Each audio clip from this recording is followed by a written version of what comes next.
네, 오늘은 성령의 인도하심에 순종하라라는 제목으로 말씀을 전하겠습니다. 성령의 인도하심에 순종하십시오. 네. 여러분은 왜 한국이 아니라 미국에 살고 계십니까? 그것도 LA가 아니고 캘리포니아가 아니고 달라스, 텍사스에 살고 계십니까? 난 여기가 너무 좋다. 여기가 너무 좋아서 여기 산다는 분 계십니까? 손 들어보십시오. 아무도 안 계십니까? 여기가 좋죠, 그죠? 네. 만약에 여러분 H마트 앞에 가서 왜 달라스에 사십니까? 라고 인터뷰를 한다면 사람들이 어떻게 대답을 할까요? 아마 크게 두 가지일 겁니다. 첫 번째는 뭘까요? 자녀들 때문에, 그죠? 자녀들의 미래, 자녀들의 교육 때문에 여기 삽니다. 라고 대답할 겁니다. 물론 결혼 안 하신 우리 청년들은 자신의 미래, 그죠? 자신의 학업을 위해서 여기 삽니다라고 대답할 겁니다. 자, 또 두 번째 큰 이유가 뭘까요? 여러분 왜 여기 계십니까? 직장 때문이겠죠, 그죠? 요즘 캘리포니아나 다른 주에서 많이 또 이주를 해오시는데 그 중요한 이유 중에 하나가 또 직장이죠. 우리 가족이 먹고 살아야 되지 않습니까? 우리 가족이 먹고 살고 행복하게 살기 위해서 달라지 산다라고 대답을 할 겁니다. 이 두 가지, 우리 자녀들의 미래 그리고 우리 직장, 우리 가족이 먹고 살고 행복하게 사는 것, 이 두 가지 굉장히 중요합니다. 이 두 가지를 가지고 우리는 중요한 것들을 판단하죠. 중요한 것들을 결정하게 됩니다. 이 두 가지를 우리 인생의 중요한 결정의 기준으로 삼고 있습니다.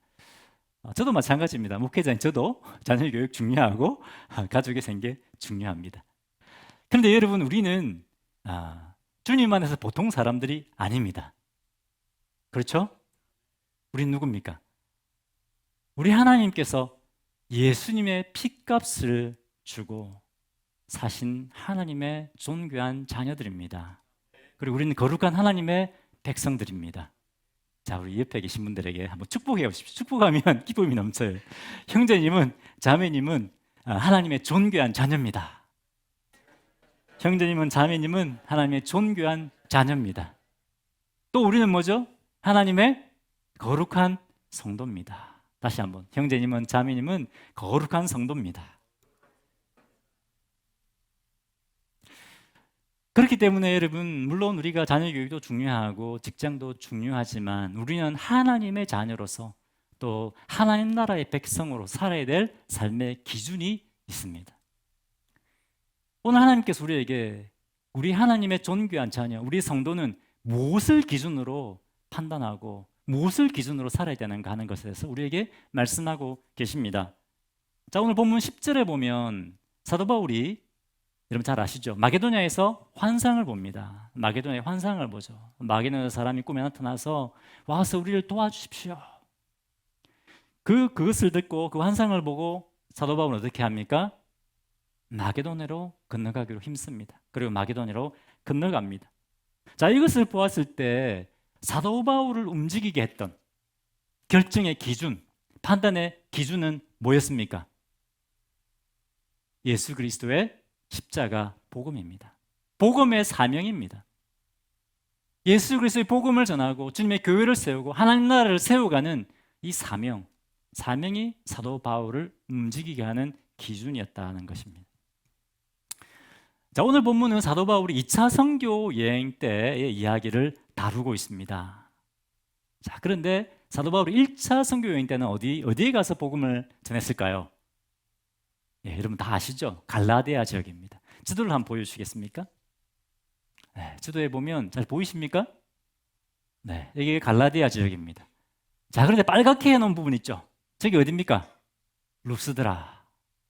자, 바울이 루스드라에서 어떤 걸 겪게 됩니까? 어떤 사건을 겪게 되죠? 돌에 맞아 죽을 뻔했습니다. 그죠? 돌에 맞아서 거의 죽었다가 살아난 곳이 루스드라입니다. 복음을 전하는데 여러분, 사람이 막 돌을 막 던집니다.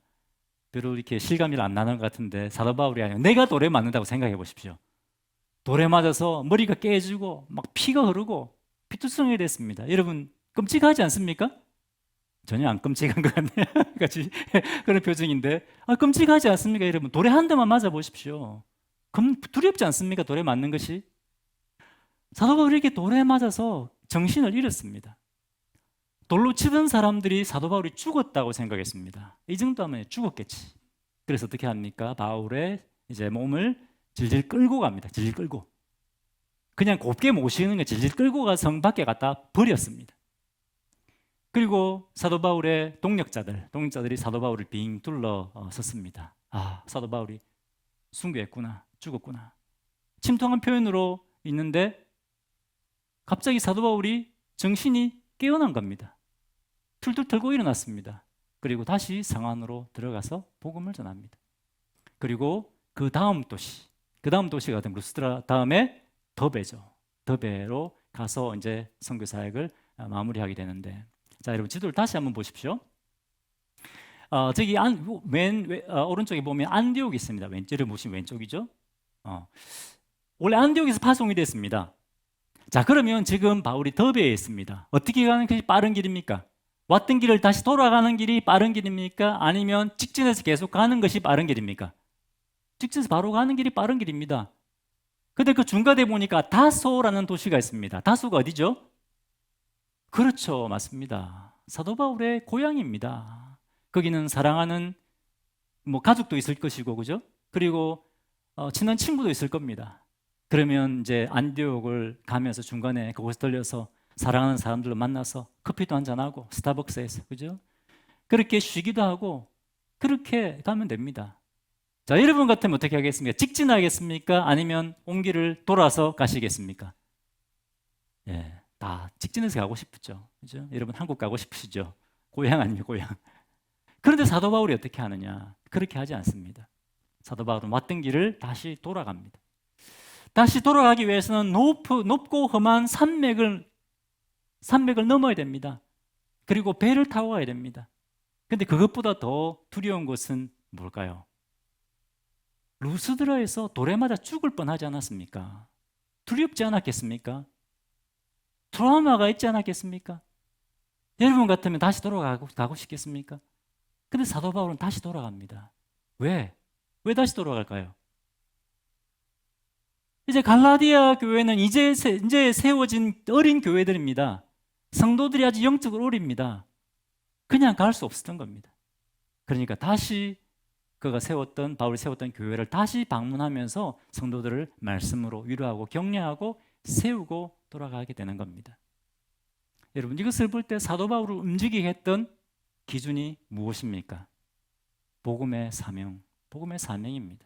그것 때문에 바울은 앞으로 나아갔고, 이 복음의 사명 때문에 멈추었고, 또 복음의 사명 때문에 돌아가기도 했습니다.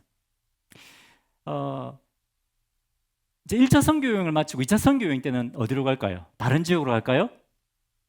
또 갈라디아로 갑니다. 노래 맞았던데 또 갑니다.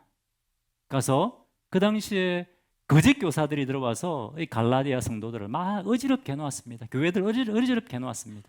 사도 바울이 다시 갈라디아 교회를 방문합니다. 그리고 말씀으로 교회들을 세우고 많은 교회들을 세웠습니다. 여러분 같으면 어떻게 하시겠습니까? 그 중에 한 교회, 제일 부흥하는 교회 가서 그곳에서 사역하지 않겠습니까? 그런데 바울은 그곳에 멈추지 않습니다. 계속해서 소아시아 지역으로 계속해서 나아가 복음을 전합니다. 사도 바울을 움직였던 것은 뭐라고요?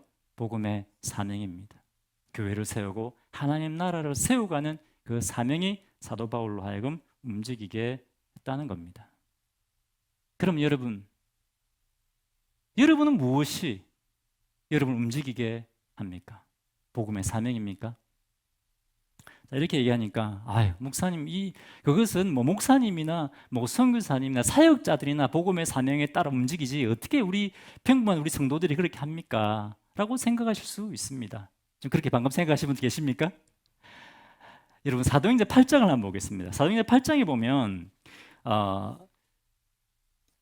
예루살렘 교회가 막 부흥했습니다. 막 부흥을 했는데 바로 그때 뭐가 일어나죠?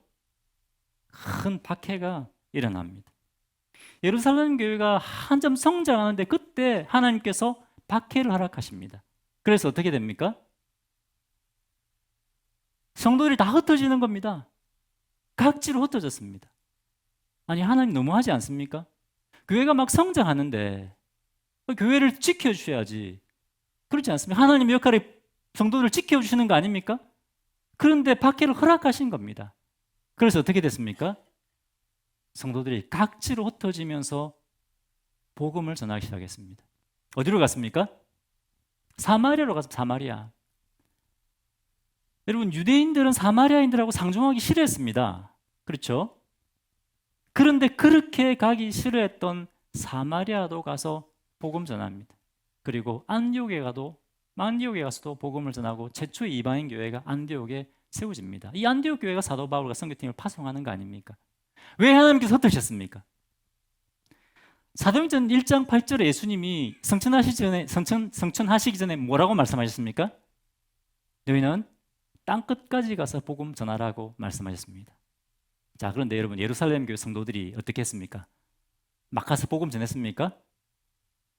여기가 좋사오니, 여기 예루살렘이 좋사오니 하면서 예루살렘의 벽을 넘지 않았습니다. 계속 예루살렘에 머물러 있었습니다. 그렇기 때문에 하나님께서 박해를 허락하신 겁니다. 이 사명에 따라 살지 않으니까 하나님께서 박해를 허락하신 거예요. 그래서 다 흩어버리신 겁니다. 그래서 새로운 교회들이 개척되고, 그렇게 했을 때 하나님께서 또 그 박해를 거두어 가시고, 오히려 교회는 이 박해 때문에 더 견고히 세워지게 된 겁니다. 아멘이십니까? 여러분, 이처럼 우리 성도들을 움직이게 하는 기준은 뭡니까? 복음의 사명이라는 겁니다. 우리 자녀 교육도 중요하고, 우리의 직장, 우리 먹고 사는 것도 중요합니다. 하지만 우리를 움직이게 하는 것은 복음의 사명입니다. 여러분, 마태복음 6장 33절 너무 잘 아는 말씀 아닙니까? 너희는 먼저 그의 나라와 의를 구하라. 그리하면 뭐죠? 뭡니까? 모든 것을 너에게 더하시리라. 이 모든 것을 너에게 더하시리라. 분명히 우리에게 약속하고 계십니다. 하나님의 말씀입니다. 할렐루야. 자, 첫 번째 메시지 포인트는 이겁니다. 우리 성도를 움직이게 하는 기준, 우리 성도들의 판단의 기준은 복음의 사명이다. 자, 근데 두 번째는 여러분, 우리 성도들은 복음의 기준을 가지고 살아야 하는데, 또 동시에 우리는 성령의 인도하심에 민감하고 성령의 인도하심에 순종해야 된다는 겁니다. 우리가 복음의 기준을 가지고 살되 성령의 인도하심에 따라 순종해야 된다는 겁니다. 자, 본문 6절을 보겠습니다.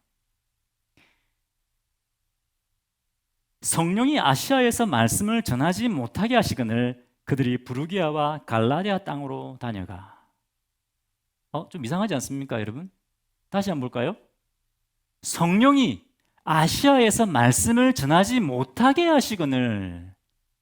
성령이 아시아에서 복음을 더 막 잘 전하게 해야 되는 거 아닙니까? 그래야 맞는 거 아닙니까?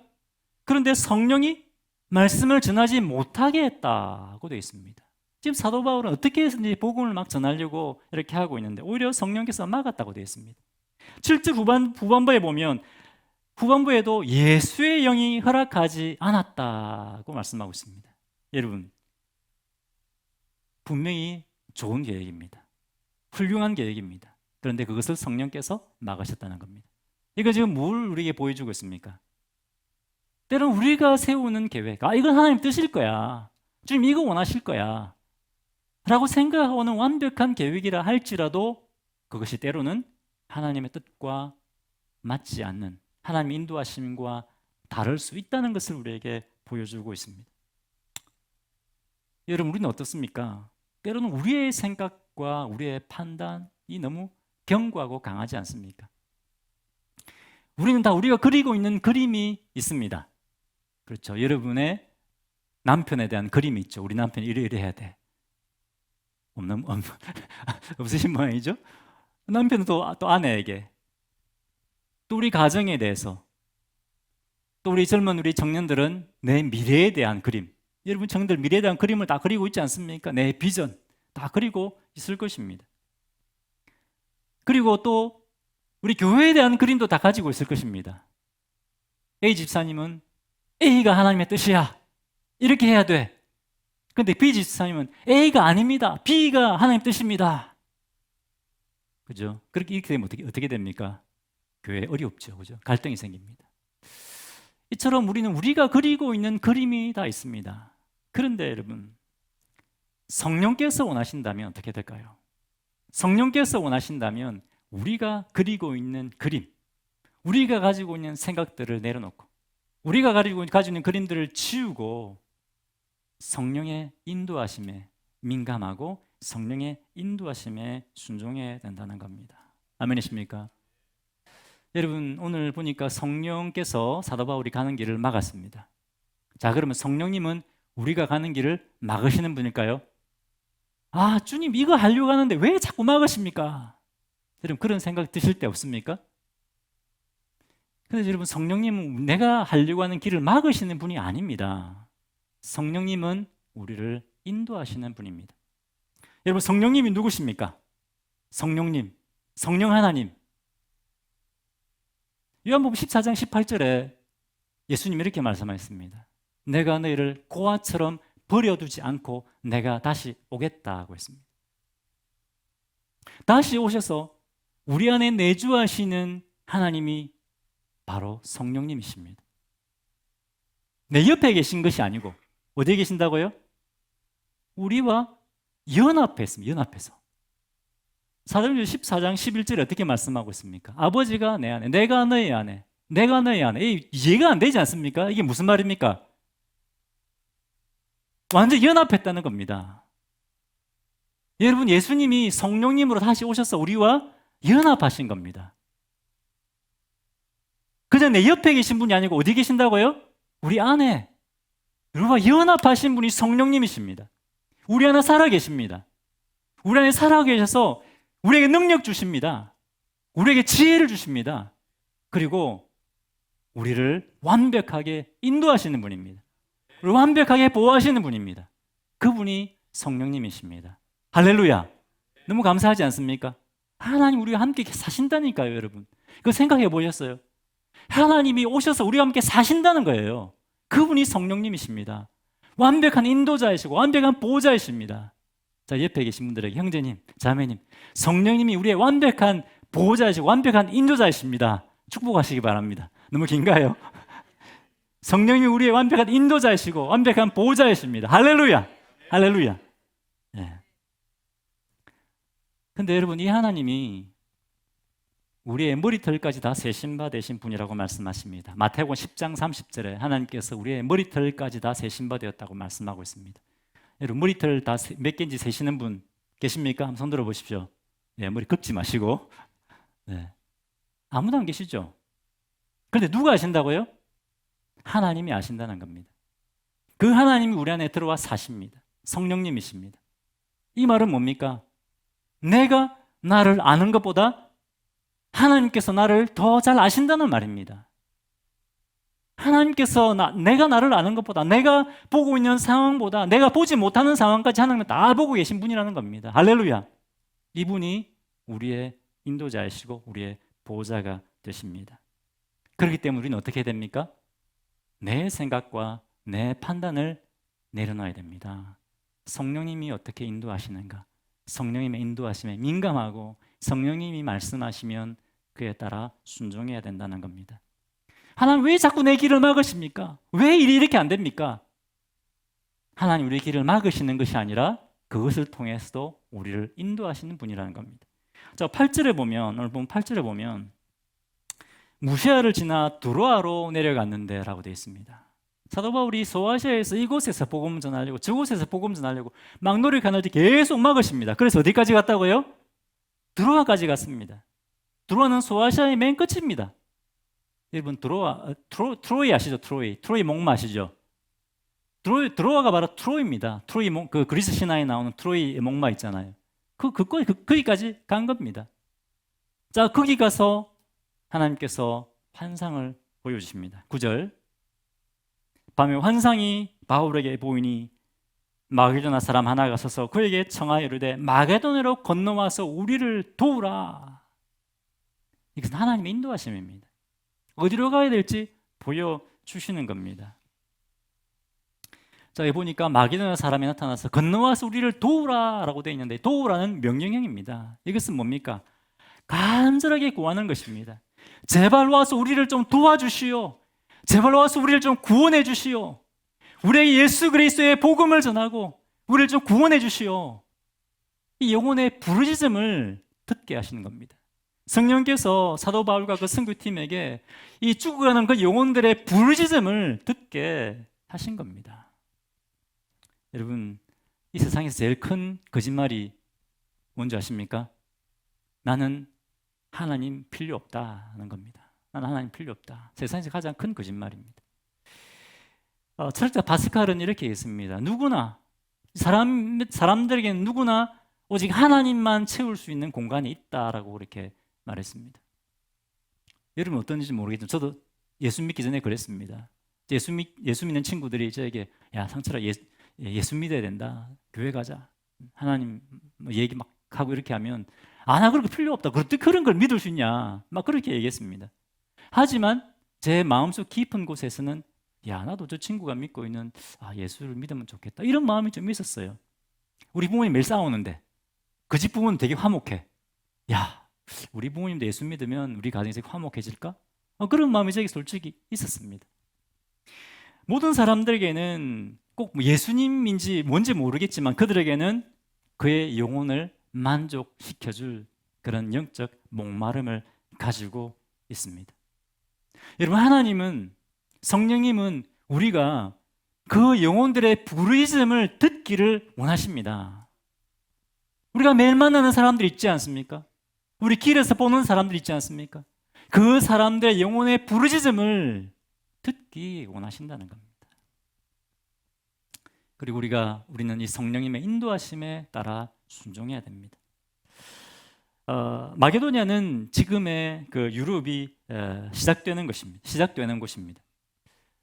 지금 사도 바울과 선교팀은 소아시아에 와 있습니다. 아까 지도 보신 것처럼 안디옥에서 소아시아까지 굉장히 먼 거리입니다. 아마 사도 바울과 선교팀은 이렇게 생각했을 것입니다. 야, 우리가 이렇게 먼 데까지 와서 이 예수님의 십자가 복음, 이 구원의 복음을 전하는구나, 부활의 복음을 전하는구나, 그런 생각을 가지고 있었을 겁니다. 그런데 뭡니까? 하나님은 그 한계를 뛰어넘기를 원하셨던 겁니다. 아니다. 그것이 아니다. 그것을 넘어야 된다. 저 마게도냐에도, 저 로마에도 십자가 복음 듣고 구원받을 수많은 영혼들이 있다. 그것을 하나님께서 보여주기를 원하신 겁니다. 하나님의 이 마음을, 이 하나님 영혼들을 향한 이 마음을 하나님께서 사도 바울과 선교팀에 보여주기 원하신 겁니다. 그리고 이 말씀을 통해서 우리에게 지금 보여주기를 원하시는 겁니다. 그러면 하나님께서 소아시아에 있는 영혼들을 사랑하지 않으셨습니까? 3차 선교 여행에 사도 바울이 에베소 지역에 가서 복음을 전합니다. 거기가 소아시아 지역입니다. 여러분 하나님께서는 내가 생각하는 것보다 우리가 생각하는 것보다 훨씬 더 크고 놀라운 계획을 가지고 있습니다. 우리의 생각과 우리의 판단에 우리 하나님을 제한시켜 버리면 안 됩니다. 성령 하나님의 인도하심에 순종해야 됩니다. 자, 그런데 사도 바울과의 선교팀은 어떻게 했습니까? 이 인도하심에 순종합니다. 그래서 10절에 보니까 10절 보겠습니다. 바울이 그 환상을 보았을 때 우리가 곧 마게도냐로 떠나기를 힘쓰니 이는 하나님이 저 사람들에게 복음을 전하라고 우리를 부르신 줄로 인정함일러라. 자, 이 말씀을 듣고 어떻게 했다고요? 마게도냐로 가기를 힘썼다고 되어 있습니다. 분명히 사도 바울은 계획이 다 있었습니다. 소아시아 지역에 복음을 전하고 교회를 세워야지. 그런 계획이 있었는데 어떻게 했다고요? 내려놓았습니다. 성령님의 인도하심에 따라 성령님의 인도하심에 순종하여 다 내려놓고 마게도냐로 가기로 힘썼다는 겁니다. 그런데 여러분 잘 보십시오. 그냥 마게도냐로 갔다가 아니고 마게도냐 가기로 힘썼다고 되어 있습니다. 그것은 뭘 얘기하고 있는 겁니까? 마게도냐로 가는 게 쉬웠을까요? 쉽지 않았다는 겁니다. 가기 위해서 노력했다는 겁니다. 왜? 배를 타고 건너가야 되는 거 아닙니까? 백삭시 쌌을까요? 이 당시에 비싼 백삭을 지불해야 됩니다. 그리고 지금 배 타는 것과 그 당시에 배 타는 게 비쌌을까요? 훨씬 열악했을 겁니다. 배를 타고 가다가 파손당하기도 하고. 사도 바울은 내가 복음 전하다가 3번이나 파선을 당했다고 그렇게 고백하고 있습니다. 숱하게 파선하는 게 일어나는 겁니다. 그리고 이제 바다를 건너 마게도냐를 가면 지금까지 만났던 사람들하고 다른 차원이 다른 사람들입니다. 전혀 다른 사람들, 무다가 다른 사람들입니다. 지금까지 쌓아왔던 그 경험들이 그 경험들이 통하지 않을 수도 있습니다. 그럼 어떻게 될까요? 두렵지 않습니까, 여러분? 배 타고 건너가는 것도 힘들고 귀찮습니다. 또 새로운 환경, 우리 미래가 어떻게 될지 모른다. 두렵지 않겠습니까? 두려움도 있고. 그럼에도 불구하고 순종하여 나아갔다고 하는 것입니다. 여러분, 우리는 안전지대에 머물러 있으려고 합니다. 그렇지 않습니까? 우리는 그냥 안전지대에 머물러 있으려고 합니다. 왜? 안전지대를 벗어나면 불편하죠. 또 어떤 일이 일어날지 두렵습니다. 그렇기 때문에 우리는 안전지대에 머물러 있으려고 합니다. 하지만 성령의 인도하심이 있다면 우리는 앞으로 나아가기도 하고 멈추기도 하고 때로는 돌아가기도 해야 됩니다. 저는 일본에서 선교사로 사역을 했었습니다. 일본에서 제가 이제 목회를 할 때 5년 정도 됐을 때 창립 기념 예배를 드렸습니다. 하나님께서 젊은 사람들 이제 전도를 위해서 찬양 전도 집회를 하고자 하는 그런 마음을 저에게 주셨습니다. 이제 한 500명 정도 되는 이제 홀을 빌려서 그동안 저희가 모아놨던 돈을 다 긁어서 이제 그 홀을 빌리는데 돈을 저희가 이제 썼습니다. 그런데 그런 마음을 주셔서 이제 막상 하려고 하니까 좀 두려운 겁니다. 미국에서 500명 모으는 거 쉽습니까? 쉽죠? 미국은 쉽지 않습니까? 미국은 그렇게 어렵지 않습니다. 그런데 일본에서는 여러분 학교에 가면 나 혼자 크리스찬이에요. 직장에 가면 나 혼자 크리스찬이에요. 그런 곳이 일본입니다. 500명을 모은다는 것이 쉬운 일이 아닙니다. 이렇게 홀도 빌리고 또 일본 사람들은 문화 수준이 높아요. 우리도 높지만 우리보다 더 높아요. 대충 하면 안 와요. 그러니까 홀도 빌리고 초대장도 아주 멋지게 만들고 전문적인 찬양 팀도 부르고 그렇게 한 겁니다. 그런데 막상 하려고 딱 하니까 두려운 거예요. 안 오면 어떻게 하지? 사람들이 안 오면 어떻게 하지? 그리고 우리는 한 번도 이런 걸 해본 적이 없는데 한 번도 우리가 볼 땐 대형 집회였어요. 대형 집회. 500명 집회지만 우리가 이 일을 할 수 있을까? 두렵기도 하고 또 귀찮잖아요. 준비하려면. 새벽 2시까지 우리가 기도하고 우리가 회의했습니다. 이 일 우리 해야 될까? 근데 결론은 한 명이라도 구원받으면, 우리 가족 중에 한 명이라도 구원받으면, 우리 친구 가운데, 우리 직장 동료 가운데 한 명이라도 구원받는다고 하면 우리가 하자. 그래서 우리가 그동안 모아놨던 돈 다 쏟아서 했습니다. 홀도 빌리고 찬양팀도 초청하고 그렇게 했습니다. 제가 목사지 않습니까? 주님이 하십니다. 주님이 일하십니다. 사람을 보내주십니다. 막 했습니다. 근데 집에 오니까 저도 두려운 거예요. 걱정이 되는 거예요. 안 오면 어떻게 하지? 사람들이 안 오면 어떻게 하지? 금식하면서 제가 기도했어요. 금식하면서 기도했는데 아침에 큐티를 하는데 성경을 펴고 그때 시편 144편이었습니다. 말씀을 펴고 큐티를 하는데 하나님께 어떤 말씀을 주냐면 내가 네 손을 가르쳐 싸우게 하겠다. 내가 놋화를 당겨서 쏘게 하겠다. 여러분 놋으로 만든 활 이게 쉽습니까 이게? 놋화를 쏘게 하겠다는 겁니다. 경험이 없어서 두렵고 이런 가운데 하나님께서 이 말씀을 제게 주시는 거죠. 걱정하지 마라. 내가 너와 함께 하겠다. 어떻게 할지 가르쳐 주겠다. 이 말씀이 성령께서 이 말씀을 통해서 이 감동을 주시는데 제게 담대함이 생기더라고요. 담대함이 막 생겼습니다. 그리고 당일 됐는데 이제 사람들 앞에 앉게 하기 위해서 뒤에는 이제 줄을 쫙 쳤습니다. 못 앉게 앞에부터 앉히려고 딱 했는데 맨 뒤에까지 줄을 딱 끊게 되더라고요. 감동이 됐습니다. 하나님께서 그 자리에 꽉 차도록 사람들을 불러 모아 주셨습니다. 두려웠습니다. 귀찮기도 하고. 만약에 우리가 이것을 하지 않았다면 어땠을까요? 하나님의 역사하심을 경험하지 못했을 겁니다. 귀찮고 두렵고 그런 것이 있음에도 불구하고 성령님의 인도하심, 성령님의 뜻이라고 생각하고 우리가 행했을 때 그때 살아계신 하나님, 역사하신 하나님을 경험하게 된 겁니다. 할렐루야. 여러분, 우리는 안전지대에 그냥 머물러 있기를 원합니다. 그렇죠? 안전지대에 그냥 머물러 있기를 원하지 않습니까? 그런데 여러분, 우리가 이 안전지대를 벗어날 때, 복음의 사명을 위해서 이 안전지대를 벗어날 때 살아계신 하나님이 우리를 통해, 나를 통해 일하고 역사하시는 것을 경험하게 되고 열매 맺는 삶을 살게 되는 겁니다. 혹시 여러분 가운데 하나님 전능하시다고 하는데, 하나님 능력의 주님이라고 하는데, 아까 우리 찬양도 있지 않습니까? 전능하신 하나님, 능력의 하나님 찬양하더라고요. 왜 나는 하나님의 능력이 경험되지 않느냐? 전능하신 하나님은 어디 계신가 도대체? 여러분, 언제 이 하나님을 경험하게 될까요? 우리가 우리의 안전지대를 믿음으로 떠날 때입니다. 벗어날 때, 그때 살아계신 하나님이 부족하고 연약한 나를 통해서 일하고 역사하시는 것을 경험하게 되는 겁니다. 할렐루야. 두 번째 포인트는 이겁니다.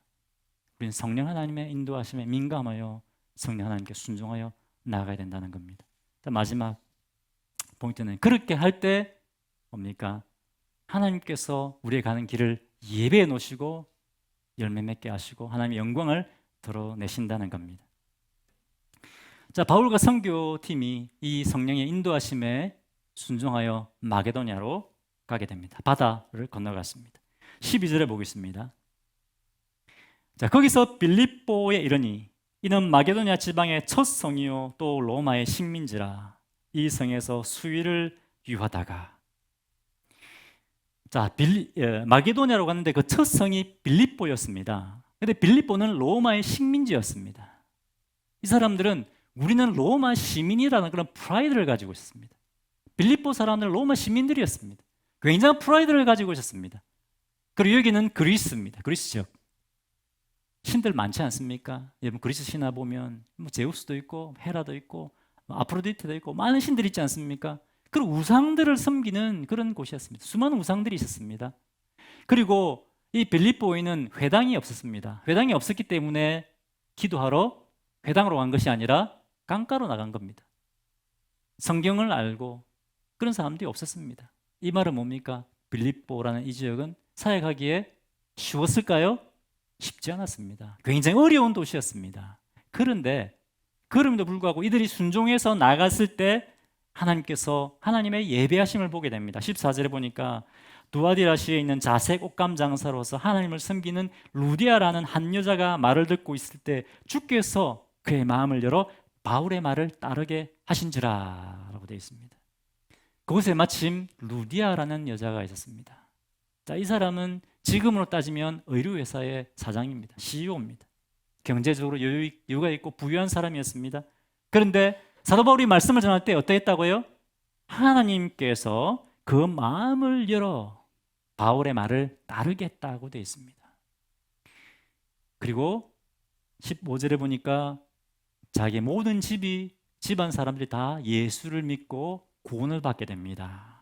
그리고 내 집에 나를 주 믿는 자로 알거든 내 집에 들어와 유하라 하고 강건하여 머물게 하니라. 이 루디아의 집이 마게도냐 선교회 선교 센터가 됩니다. 그리고 빌립보 교회가 이 집에서 시작됩니다. 빌립보 교회는 뭡니까? 유럽에 세워진 최초의 교회입니다. 유럽의 최초의 교회가 세워진 곳이 바로 루디아의 집입니다. 하나님께서 부르실 때, 마게도냐를 부르실 때 그냥 부르신 것이 아닙니다. 예배해 놓으셨습니다. 루디아를 예배해 놓으셨습니다. 우리는 이 전도 용어로 루디아를 평화의 사람이라고 합니다. 평화의 사람. 하나님께서 우리 순종하여 나아갈 때 이 평화의 사람들을 우리에게 붙여주십니다. 하나님께서 다 예비해 놓으셨습니다. 그렇기 때문에 여러분 우리는 성령의 인도하심에 민감하고 성령 인도하심에 순종하여 나가야 됩니다. 성령님이 앞으로 가라고 하면 안전지대를 벗어나서 나가야 됩니다. 멈추라고 하면 거기서 멈추는 겁니다. 돌아가라. 그럼 다시 돌아가는 것입니다. 아멘이시죠? 근데 여러분 혹시 여러분은 계속 그냥 안전지대에 머물러 있지 않습니까? 주님 앞으로 나가라고 말씀하시는데 안전지대에 머물러 있지 않습니까? 새로운 도전이 두렵고 변화가 귀찮고 감수해야 될 손해 때문에 그냥 있으려고 하지 않습니까? 오늘 우리에게 말씀하십니다. 성령의 인도하심에 민감하고 성령의 인도하심에 따라 순종하라라고 말씀하십니다. 여러분 2008년에 미국에 어떤 일이 있었습니까? 전 세계적으로 어떤 일이 있었습니까?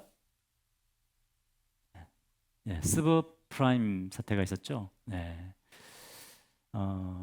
그때 한국의 그 돈 가치가 절반으로 반토막 나고 말았습니다. 그때 제가 일본에 선교사로 있을 때였는데 엔화 가치는 별로 떨어지지 않았습니다. 엔화가 굉장히 비쌌습니다.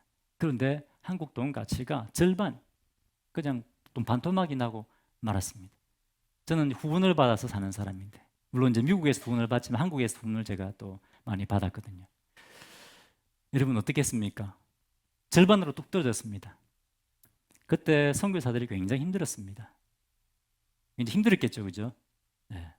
별로 감동이 잘 안 되시는 것 같은데, 여러분 페이가 반으로 딱 줄었다고 생각해 보십시오. 그러면 좀 실감이 가지 않습니까?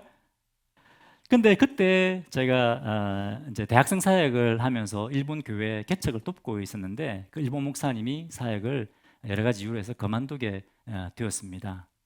그래서 한국이나 미국에는 목회자들이 많지 않습니까? 그런데 일본에는 목회자가 없습니다. 목회자 없는 교회도 많습니다. 목회자를 찾을 수가 없는 겁니다. 그래서 제가 이제 안수받은 목사니까 저희 교회에서 저에게 교회를 맡아달라고 이렇게 부탁을 했습니다. 기도하면서 또 하나님 인도하심이라고 믿고 제가 그 교회를 맡아서 이제 목회를 하게 되었습니다. 그래서 원래 제가 이제 오사카 북쪽에 살았는데 이제 교회가 있는 오사카 이제 중심부로 이제 이사를 하려고 계획을 했습니다. 주님의 인도하심이라고 믿었습니다. 근데 바로 그때 서브프라임 사태가 난 겁니다. 제 수입이 후원금이 반으로 딱 줄었습니다. 환경으로 봐서는 못할 것 같았습니다. 근데 주님이 계속 하기를 원하시는 그런 마음을 저에게 주셨습니다. 그래서 추진했습니다. 어떤 일이 일어났을까요? 저희 후원이 2배가 넘게 됐습니다. 첫 번째 달, 두 번째 달. 일본은 이사하기가 굉장히 어렵습니다. 여러분 혹시 일본에 사시다 오신 분 계십니까? 안 계시는군요. 일본은 좀 희한한 나라입니다. 집을 빌리면 렌트를 하면 몇 달치를 주인에게 줍니다. 그게 디파짓이 아니고요. 집을 빌려주셔서 감사합니다라고 하고 드리는 겁니다. 없어지는 겁니다, 그게. 그래서 일본에서는 이사를 많이 하면 거지가 된다는 말이 있습니다. 굉장히 많은 비용이 들죠. 그것뿐만 아니라 이사 비용도 들고. 근데 하나님께서 하게 하셨습니다. 후원을 2배 넘도록 이렇게 해서 하게 하셨습니다. 이사를 했습니다. 할렐루야. 그래서 제가 부자가 되는 줄 알았어요. 야, 나 이러다 부자 선교사 되겠다. 후배 막 2배씩 되니까. 그런데 이사 딱 하고 나니까 딱 돌아오더라고요. 원래대로 딱 돌아오더라고요. 몇 달만 더 좀 이렇게 2배로 후원받게 하셨으면 좋았을 텐데. 그걸 통해서 하나님께서 내가 했다, 내가 공급했다는 걸 저에게 말씀해 주셨습니다. 여러분, 우리가 성령님의 인도하심에 순종하여 복음을 위해서 살려고 할 때, 우리가 사명을 따라 살 때, 여러분 하나님께서 평화의 사람도 보내주시고 필요도 공급해 주시는 겁니다. 고난이 있습니다. 여러분 고난 없이 모든 것이 순적하게 되는 것 아닙니다. 고난이 있습니다. 하지만 그 가운데 하나님이 우리와 함께 일하고 역사하신 하나님의 영광을 보게 되는 겁니다. 할렐루야. 여러분 성령님이 나에게 무엇을 말씀하시는지 잘 들리지 않습니까? 우리가 성령님의 인도하심을 음성을 계속 무시하면 잘 들리지 않습니다. 그런데 성령의 인도하심에 우리가 민감하고 성령님 무엇을 원하십니까? 주님의 뜻이 무엇입니까? 계속해서 묻고 순종해 간다면 더 여러분 성령께서 우리에게 말씀하신 인도하심을 더 잘 받을 수가 있습니다. 자, 오늘 말씀 우리가 정리하겠습니다. 우리 성도의 삶의 기준은 뭐라고요? 복음의 사명입니다. 그리고 우리의 계획과 우리의 판단이 아니라, 우리에게 물론 계획과 판단도 필요하지만 뭡니까? 성령의 인도하심에 따라 순종하는 것입니다. 그때 우리를 통해서 하나님의 살아계심과 하나님의 영광을 드러내시는 겁니다. 할렐루야. 같이 우리 찬양하겠습니다. 주님 말씀하시면, 여러분 하나님은 우리의 길을 막으시는 분이 아니십니다. 내가 나를 아는 것보다 우리를 훨씬 더 잘 아시고요, 그리고 우리 인생을 향한 더 크고 놀라운 계획을 가지고 계십니다. 그 주님의 인도하심에 순종해 나갈 때 하나님께서 우리의 인생을 통해서, 부족한 우리의 인생을 통해서 하나님의 살아계심과 하나님의 구원과 하나님의 영광을 드러내시는 겁니다. 이 시간 믿음으로 우리가 이 찬양을 드리겠습니다. 믿음의 고백으로 드리겠습니다.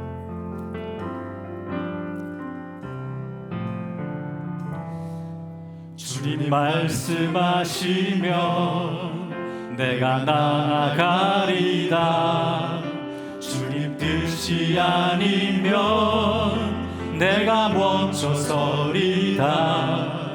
나의 가고 서는 것 주님 뜻에 있으니 오 주님 나를 이끌소서. 주님 말씀하시면 주님 말씀하시면 내가 나아가리다.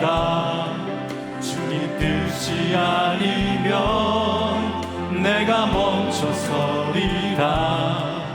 나의 가고 서는 것 주님 뜻에 있으니 오 주님 나를 이끌소서. 뜻하신 그곳에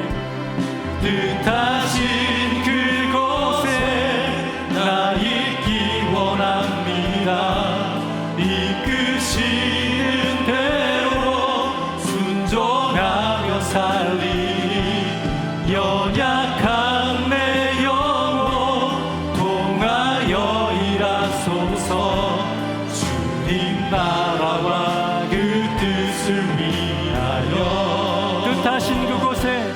뜻하신 그곳에 나 있기 원합니다.